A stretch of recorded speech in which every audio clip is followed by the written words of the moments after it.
성경을 읽다가 하나님이 주시는 감동을 받고 눈물을 흘려 보신 적이 있으신가요? 보통 사람들은 이제 말씀을 읽을 때 말씀을 통해서 하나님의 사랑을 깨닫게 될 때, 또 하나님의 내가 힘들거나 어려운 상황들에 있는데 하나님이 나를 위로하시고 그 문제를 해결해 주시는 것처럼 또 평안을 주시고 할 때 감격의 눈물을 흘리게 됩니다. 저는 예전에 한 세미나에 참석을 했었는데요. 그때 강의가 시작되기 전에 잠깐의 여유 시간이 있었습니다. 그래서 말씀을 읽다가 그때 하나님의 감동을 주셔서 눈물을 흘렸던 적이 있는데요. 사실 그때 이제 주변에 사람들이 많아서 딴 걸 할 수가 없어서 말씀을 읽었거든요. 그런데 그 말씀을 읽었는데 요한복음 14장 18절에 있는 내가 너희를 고아와 같이 버려두지 아니하고 너희에게로 오리라 라는 말씀, 그리고 요한복음 16장 32절에 보라 너희가 다 각각 제 곳으로 흩어지고 나를 혼자 둘 때가 오나니 벌써 왔도다. 그러나 내가 혼자 있는 것이 아니라 아버지께서 나와 함께 계시느니라 라는 말씀을 하나님이 읽게 하셨고, 이 말씀을 읽으면서 하나님이 나를 진짜 홀로 두시지 않는구나, 나와 함께 하시는구나 라는 것을 다시금 깨달아지고 믿어지고 되새길 수 있었습니다. 그러면서 하나님께 감사의 눈물을, 감격의 눈물을 흘렸던 적이 있습니다. 제가 대학생 때 DFC라는 기도 학생회에서 활동을 했었는데, 어느 날 한 선배가 자기가 마태복음 1장을 읽는데 그렇게 눈물이 나더라라고 이제 간증을 하는 것이었습니다. 근데 마태복음 1장은 예수님의 족보가 나옵니다. 낳고라는 이야기가 반복이 되는데 어떻게 저 말씀을 읽고 눈물을 흘릴 수 있었을까? 처음에는 의문이 생겼습니다. 이해가 되지가 않았습니다. 그런데 그 선배가 이어서 하는 말이, 아브라함이 이삭을 낳고를 읽는데 창세기에 기록된 아브라함의 이야기들이 생각이 났다고 합니다. 그리고 구절구절들을 읽으면서 다른 성경에 기록된 그 인물들에 대한 이야기가 머릿속에서 떠오르게 되고, 또 그 모든 역사를 거쳐서 하나님이 나를 구원하시는 예수님을 이 땅에 보내주셨다라는 말씀을 읽게 되는데, 하나님이 나를 구원하시기 위해 이렇게 긴 역사를 준비하셨구나, 하나님이 오랜 시간 나를 기다리시면서 이렇게 이 모든 일을 행하셨구나 라는 깨달음이 오면서 그 하나님의 사랑에 감동하게 되고 감격하게 돼서 그 마태복음 1장을 읽으면서 계속해서 눈물을 흘렸다라고 고백을 하셨습니다. 그 순간 그 선배가 너무나 부러워지더라고요. 나도 족보를 읽으면서 이런 깨달음을 얻을 수 있었으면, 내가 하나님의 말씀을 읽을 때마다 하나님이 나로 하여금 깨닫게 하시고 내가 감격의 눈물을 흘리고 하면 정말 좋겠다라고 이렇게 부러워했던 적이 있습니다. 네, 오늘 족보를 읽으시면서 혹시 그런 감동이 오시나요? 네, 지난주에 고린도전서 말씀을 다 마치고 나서 이제 마쳤습니다. 이제 고린도전서 말씀이 끝나가면서 어떤 말씀을 같이 나누어야 될까, 어떤 말씀을 준비해야 될까 고민과 생각들을 많이 했었는데요. 네, 오늘 말씀을 들고 왔습니다. 역대 상하 말씀은 에스라가 기록한 것으로 추정을 하고 있습니다. 남유다 왕국이 바빌론에 의해서 멸망한 후에 포로로 잡혀갔다가 하나님의 약속의 말씀대로 고레스 왕 때에 가나안 땅으로 그들이 돌아오게 되었습니다. 수르바벨의 인도 아래에서 약 5만여 명의 사람들이 이제 백성이 1차로 귀환을 하였고, 그들은 제일 먼저 예루살렘 성전을 재건하려고 했습니다. 하지만 사마리아에 이미 거주하고 있던 이방인들에 의해서 성전 재건이 방해를 받게 되고 15년 동안 손을 대지 못합니다. 그래서 그들이 예루살렘 성 주변에 흩어져 살면서 자기의 집을 짓고 그냥 시간이 흘러가는 대로 그 세월에 묻어서 살고 있다가 하나님께서 학개 선지자와 스가랴 선지자를 통해서 나의 집 건축하는 것을 어느 때까지 그만두려느냐라는 책망의 말씀을 주시고 그들이 다시금 성전을 건축하기 시작하게 됩니다. 다리오 왕 때에 그들이 공사를 다시 시작을 하게 되고, 그래서 성전을 완성을 하였습니다. 그리고 1차 기한이 있은 지 약 80년 후에 에스라가 아닥사스다 왕의 조서를 가지고 1800여 명의 사람들과 2차 귀환을 하였고, 그로부터 15년 후에 느헤미야가 예루살렘의 총독으로 부임을 하게 되고 이때 예루살렘 성벽을 건축합니다. 그리고 에스라와 느헤미야가 이스라엘 백성들을 개혁하는, 그 포로에서 돌아온 백성들을 개혁하고 그들이 하나님의 말씀을 지키고 또 굳건하게 믿음으로 살아갈 것들을 권면하는 그런 역사들이 시작이 됩니다. 에스라는 포로에서 귀환한 유대인들이 삶을 위해서 모압이나 암몬 족속들과 같이 결혼 동맹을 맺고 이방인들과 결혼을 하여서 그들의 도움을 받는 그런 호람 민족이 되어져가는 그런 것들을 보면서 그 모든 관계를 끊어버려라라고 권고하였고, 또 그들이 절기를 지켜야 된다, 또 거룩한 삶을 살아야 된다라는 것들을 말씀으로 교육을 하였습니다. 특별히 에스라 7장 10절을 보게 되면 에스라가 여호와의 율법을 연구하여 준행하며 율례와 규례를 이스라엘에게 가르치기로 결심하였었더라라고 말씀하여서 에스라가 귀한 목적을 가지고 사람들과 함께 예루살렘에 귀환하였고, 또 느헤미야 8장에 기록된 대로 수문학 광장에 모여서 백성들이 모여서 에스라가 낭독하는 하나님의 말씀을 듣고, 또 레위인들이 그 말씀을 해석해 주는 것을 들으면서 하나님의 말씀 앞에 아멘 아멘 하면서 절하는 것들을 우리가 말씀을 통해 확인할 수가 있습니다. 또 에스라는 에스라서와 역대상하 말씀을 기록하여서 귀환한 유대 백성들에게 하나님이 어떤 분이신지를 가르쳐주고, 또 믿음 안에서 생활하도록 그들을 권면하고 인도를 하였습니다. 이제 구약 성경의 역사서로 구분되는 여호수아서, 사사기, 룻기는 하나님이 허락하여서 취하게 된 그 가나안 땅을 정복하고 그 땅에서 살아가게 되는 이야기를 기록하고 있습니다. 그리고 사무엘 상하와 열왕기 상하, 역대 상하는 왕정 체제를 시작하고 또 그 왕정 체제 안에서 세워지는 왕들의 이야기를 통하여서 이스라엘의 역사가 어떻게 진행되는지를 보여줍니다. 그리고 에스라와 느헤미야서는 포로에서 돌아온 백성들이 어떤 가나안 땅에서 어떤 삶을 살아가게 됐는가를 보여주고요. 또 에스더서는 귀환하지 않고 바사 제국에 남아있던 유대 백성들이 어떠한 일들을 겪게 되었는지를 기록하고 있습니다. 특히 왕들의 이야기를 기록하는 열왕기 상하는 북이스라엘의 역사를 같이 기록하면서 하나님의 말씀을 따르고 하나님 앞에 온전히 믿음으로 생활하려고 했던, 그렇게 순종했던 왕과 그 통치 때에는 하나님의 은혜로 그들의 땅이 평안하였다라는 것을 기록하고, 하나님께 불순종하면서 온전히 섬기지 않을 때에는 하나님의 심판을 받게 된다라는 것을 기록하여 보여주고 있습니다. 그런데 역대상하는 포로에서 돌아온 유다 백성들을 대상으로 하여서 기록이 되었습니다. 그래서 열왕기에서 하나님께 범죄하고 심판을 받았던 왕들도 그들이 결국에는 회개하고 용서를 받았다라는 것들을, 그런 기록들을 추가하고 있습니다.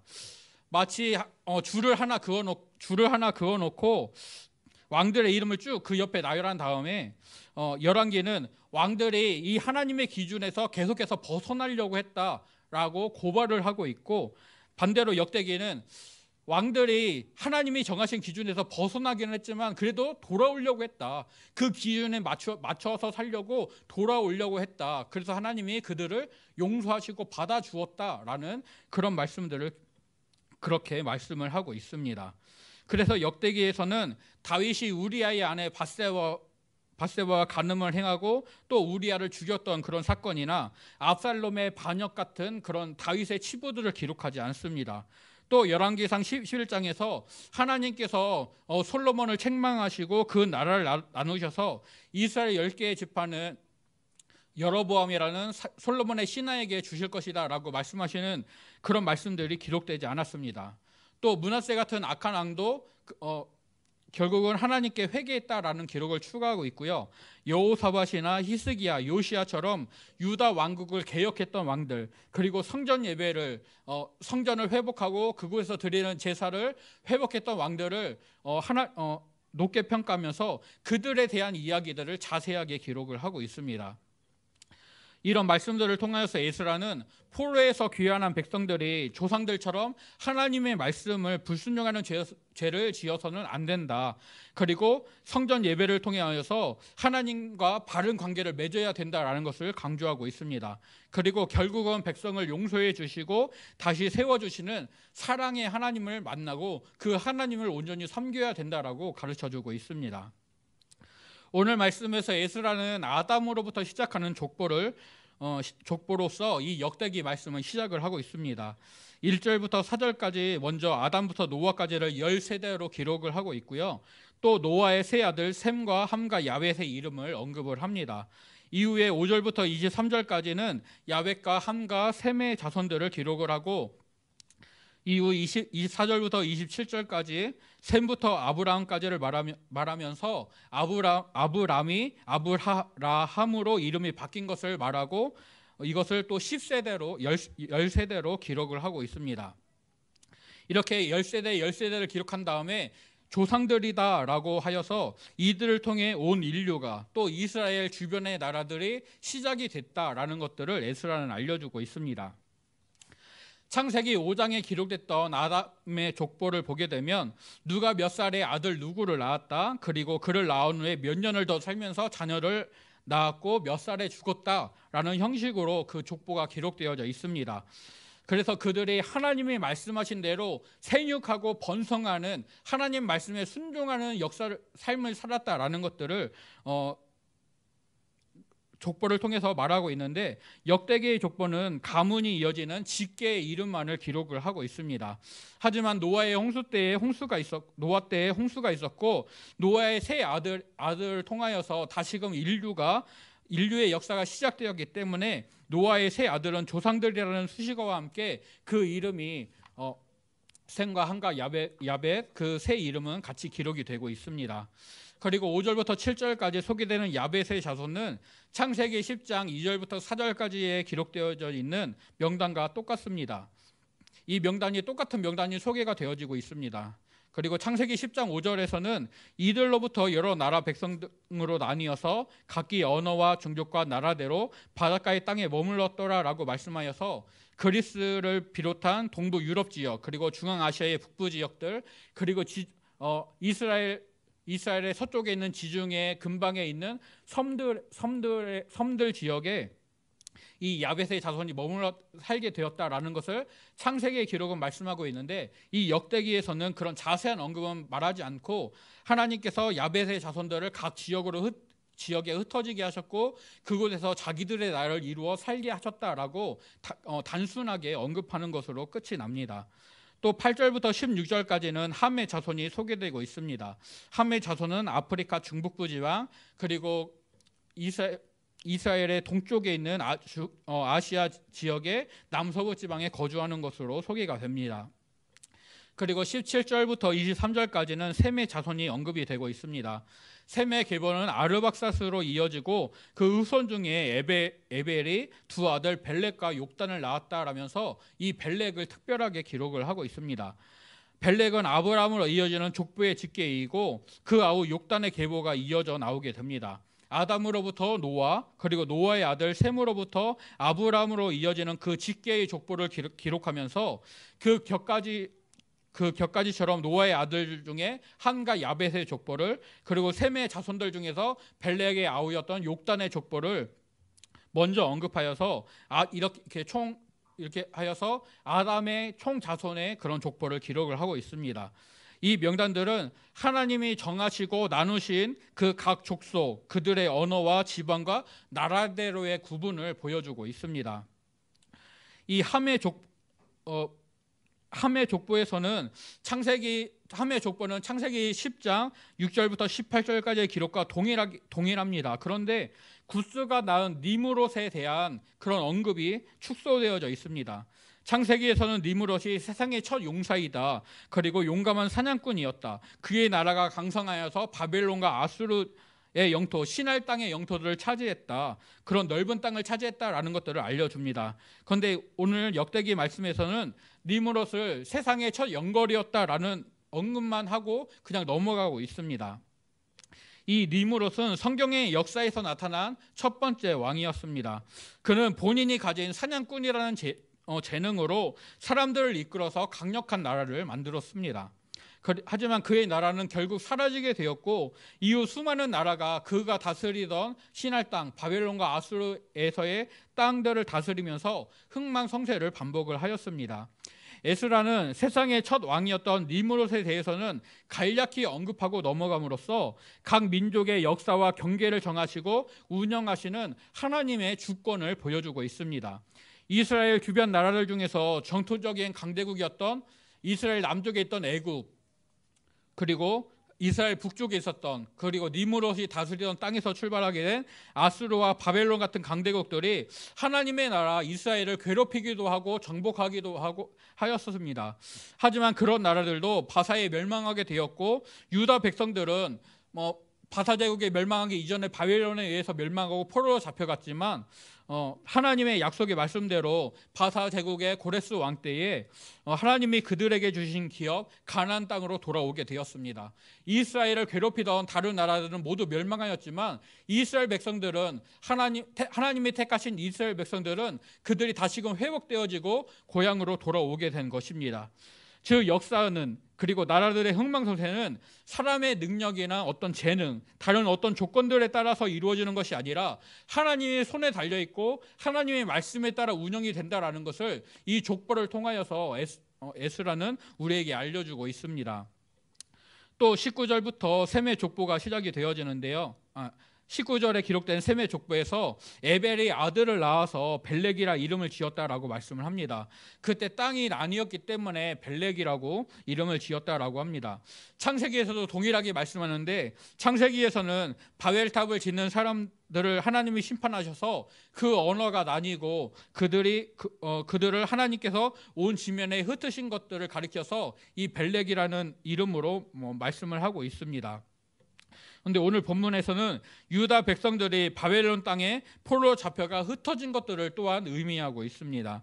바벨탑 사건으로 온 지면에 흩어진 인류 중에서 하나님께서 아브라함을 택하시고 부르셔서 하나님의 나라를 만들어 가셨던 것처럼 이스라엘 백성들이 범죄하여서 하나님의 진노를 받아 바벨론 땅에 포로로 잡혀가고 흩어져 살게 되었습니다.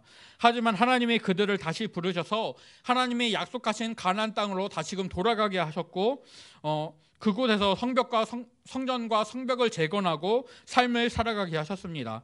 백성들은 다시금 하나님과 언약을 맺고 하나님의 율법을 배우게 됩니다. 즉 아브라함을 통해 하나님의 나라를 시작하셨던 하나님의 그 역사하심처럼 포로에서 돌아온 백성들을 통해 하나님의 나라가 다시금 시작되는 그 역사를 하나님께서 보여주시고 있는 것입니다. 아담으로부터 아브라함으로 이어지는 족보를 통해서 에스라는 포로 때 그리고 귀환 이후에도 어려운 삶을 살아가고 있던 그 백성들에게 그들의 나라와 그 역사를 주관하시는 분은 하나님이시다. 그리고 그들은 하나님이 택하신 백성이다라는 것을 가르쳐주고 있습니다. 그리고 하나님이 여전히 그들을 사랑하신다, 그들을 돌보신다라는 것들을 이 족보를 통하여서 그들이 깨닫기를 바라고 이 족보를 기록하는 것입니다. 이제 24절부터 27절까지 셈의 족보 중에서 아브람으로 이어지는 직계를 10대로 소개하고 있습니다. 특히 아브람의 원래 이름이 아브람이었음을 빼놓지 않고 언급하고 있습니다. 하나님께서 아브람을 택하여 부르셨고 나중에 그의 이름을 아브라함으로 바꿔주셨습니다. 아브람을 아브라함이 되도록 하나님은 계속해서 말씀으로 약속하시고 아브라함의 걸음을 인도해 주셨습니다. 하나님의 부르심을 받고 가나안 땅에 정착하게 된 아브람은 아들을 주신다는 그 약속을 사람의 방법으로 이루려고 하다가 이스마엘을 낳게 되었습니다. 하지만 이스마엘은 하나님의 약속하신 아들이 아니었고 아브람이 99세 때에 그에게 자신이 전능하신 하나님이심을 알려주시면서 하나님께서는 아브람의 이름을 아브라함으로 그리고 그의 아내 사레의 이름을 사라로 바꿔주셨습니다. 그리고 하나님께서 아브라함과 사라에게 아들을 주실 것이다 라고 다시금 약속을 하십니다. 아브라함은 하나님의 그 말씀을 믿지 못하여서 웃으면서 이스마엘이나 하나님 앞에 살기를 원합니다 라고 말하였지만 하나님은 사라가 1년 후에 아들을 낳을 것이고 그를 통해 하나님이 그와 언약을 맺으시겠다라고 약속하셨습니다. 이스마엘도 아브라함의 아들이니 하나님이 복을 주셔서 그로 하여금 큰 민족을 이루게 하시겠지만 하나님의 아브라함을 택하여 부르시며 주신 약속은 이삭을 통해 이루어질 것이다 라는 것을 그 말씀을 통해 확증해 주셨습니다. 그리고 아브라함의 자손이 이삭과 이스마엘이다라고 밝힌 에스라가 먼저 이스마엘의 족보를 말하고 또 아브라함이 후처 그두라를 통해 얻은 자손들도 언급을 하고 있습니다. 이스마엘의 족보는 그가 하나님의 약속대로 큰 민족을 이뤘음을 알려줍니다. 그렇다면 하나님이 약속하신 그 이삭을 통해 하나님의 약속이, 하나님이 맺으신 언약이 이삭을 통해 그의 후손을 통해 분명히 이루어진다는 것도 이스마엘이 하나님의 약속을 따라 큰 민족을 이루어지게 된 것처럼 이삭을 통해 주어지는 약속도 분명히 이루어지게 될 것입니다.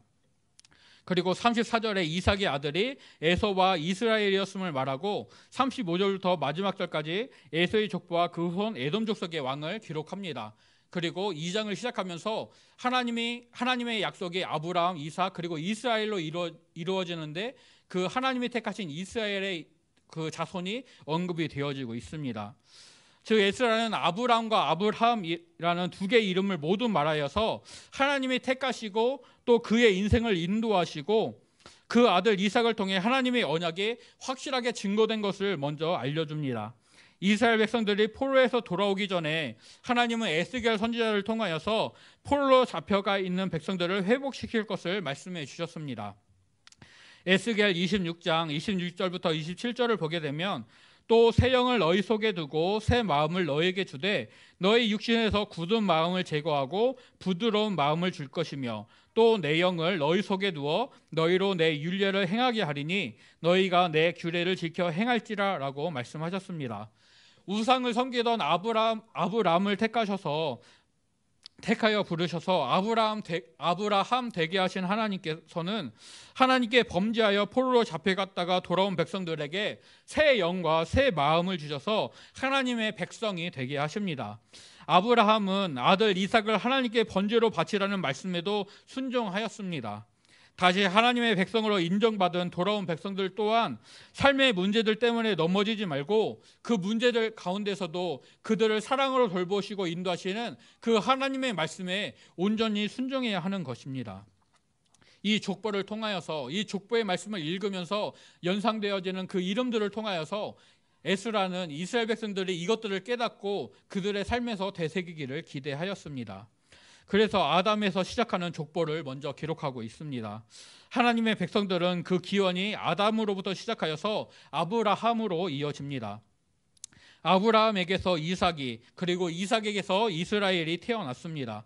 하나님의 백성들과 좀 더 가까운 관계에 있는 에돔 족속이나 이스마엘 족속을 포함하는 모든 인류가 동일한 혈통에서 갈라져 나오게 되었습니다. 그리고 그 모든 혈통은 하나님으로 인하여서 시작이 되었습니다. 하나님에 대한 직접적인 언급은 없지만 이 족보를 읽는 모든 백성은 각 족속의 언어와 경계를 나누시고 그것들을 정하신 하나님을 생각하게 됩니다. 그리고 하나님이 그 역사를 주관하시고 인도하신다라는 것을 깨닫게 됩니다. 하나님은 역사를 주관하시는 온 세상의 주인이시자 통치자이십니다. 또 아브람을 아브라함 되게 하시는, 야곱을 이스라엘 되게 하시는 전능하신 하나님이십니다.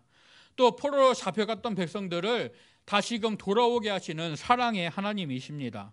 하나님은 아브라함과 맺으신 언약을 기억하시고 백성들의 조상들을 돌아보시고 그들을 애굽에서 구원해 주셨습니다. 이제 백성들과 새 언약을 맺으신 하나님께서는 그 백성들의 삶을 그리고 그 후손들의 삶을 또한 인도하시고 돌보시고 지켜주실 것입니다. 이렇게 역대기를 기록한 에스라는 이 족보를 읽는 백성들에게 말하고 있습니다. 당신들은 하나님의 택한 백성이 되는 유산을 물려받았습니다. 지금까지 여호와 하나님께서 온 세상을 어떻게 이끄셨는지, 자기 백성들을 대대로 어떻게 이끄셨는지 이 족보를 통해 보십시오. 여러분이 그 족보의 일원이라는 것들을 절대로 잊지 마십시오. 에스라는 이스라엘 백성들이 하나님이 어떤 분이신지를 바로 보고 그것을 인정하고 그 하나님이 나를 사랑하시고 나를 돌보시고 인도하신다라는 것들을 깨닫기를 기대하고 있습니다. 인도의 힌두교는 다양한 신들을 인정하고 섬깁니다. 그래서 그 힌두교에서는 다양한 창세 신화가 있는데 그 중에 하나에 의하면 인간은 푸르샤라는 최초의 인간으로부터 시작이 되었다라고 합니다. 푸르샤는 몸의 각 부위에 몸이 나뉘어지게 됐는데 그 몸의 각 부위에서 각기 다른 사람들이 나왔다고 합니다. 그의 머리에서는 힌두교의 최고 계급인 브라만이 나오게 되었고 가장 낮은 계급인 수드라는 발에서 나왔다라고 합니다. 인도 신화는 이런 식으로 인류가 최초부터 계급이 나뉘어지고 차별이 있었다라고 그 주장을 하고 있습니다. 하지만 역대기에서 말하는 족보는 인류가 아담 안에 공통의 기원을 가지고 있다라는 것을 가르쳐 줍니다. 하나님의 백성들도 다른 모든 사람들과 함께 인류 안에서 하나이고 그들의 기원에 있어서는 그저 아담의 후손일 뿐인 것입니다. 그들이 택함을 받게 된 것은 인도 신화에서처럼 어떤 구별된 창조에 있는 것이 아니라 그들을 택하신 하나님의 부르심에 있는 것입니다.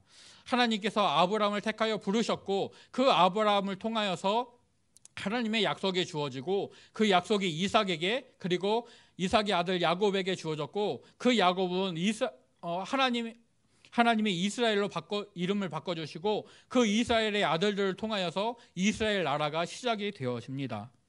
수많은 아담의 후손 중에서 노아가 하나님의 택하심을 입어서 홍수 가운데 구원을 받았습니다. 그리고 노아의 세 아들을 통해 수많은 인류가 갈라졌는데 그 중에 셈이 하나님의 택하심을 받게 됩니다. 셈의 후손 중에서 에벨이 두 아들을 낳았는데 그중 벨렉이 택하심을 받았고 그 계보에서 아브람이 택하심을 받았습니다. 이삭의 쌍둥이 아들 중에 둘째가 택하심을 받아서 이스라엘이라는 이름을 얻게 되었습니다. 그 누구에게도 하나님의 택하심을 받을 만한 조건은 없었습니다. 오직 하나님의 주권에 따른 그 사랑과 은혜로 하나님이 택하여 부르신 은혜만 있을 뿐입니다. 아담에서 아브람으로 이어지는 족보, 그리고 아브람에게 주신 약속에 따라 이삭과 이스라엘로 이어지는 그 택하심, 그 족보를 통하여서 하나님의 백성이 세워지고 하나님의 나라가 이루어집니다. 이제 포로에서 돌아온 백성들이 다시금 하나님의 택하심을 받아서 새 영과 새 마음을 받게 되었습니다. 이제 그들을 통해 하나님의 백성이 다시금 세워지고 하나님의 나라가 다시금 이루어지게 될 것입니다.